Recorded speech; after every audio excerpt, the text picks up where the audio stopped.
এটা আমাদের গ্রামের ঐতিহ্যবাহী একটা পুকুর ঘাট। আসলে এখানেই আমাদের ছোটবেলায় যাওয়া আসা হতো। এই প্লেসটা আমার বাড়ি থেকে অনলি ২ থেকে ৩ মিনিটের ডিসট্যান্স।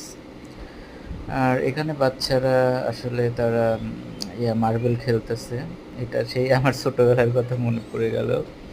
তাই সেই বাল্যকালের আ ইয়া খেলাটাকে নিজের ক্যামেরাবন্দি করে নিলাম। আসলে আমিও এই জায়গাটাতেই ঠিক সেম প্লেসেই ওদের বয়সে থাকতে এখানেই খেলতাম।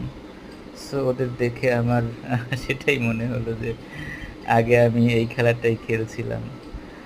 সো আসলেই সেটা অন্যরকম একটা ফিলিংস, সেটা বলে বোঝাতে পারবো না।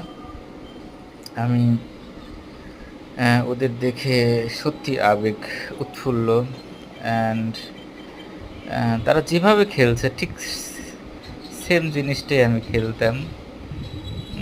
সে বাচ্চারা হয়তো একদিন বড় হবে এবং আম আমি এখন আমার কর্ম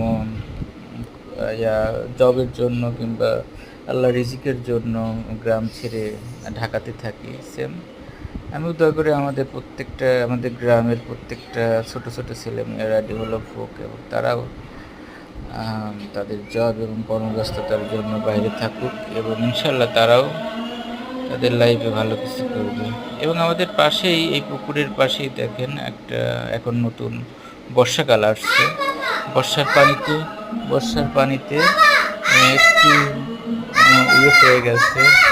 তো এখানে যে ধানটা হয়েছিল ধানটা বর্ষার পানিতে ডুবে গিয়েছে। দোয়া করবেন কৃষক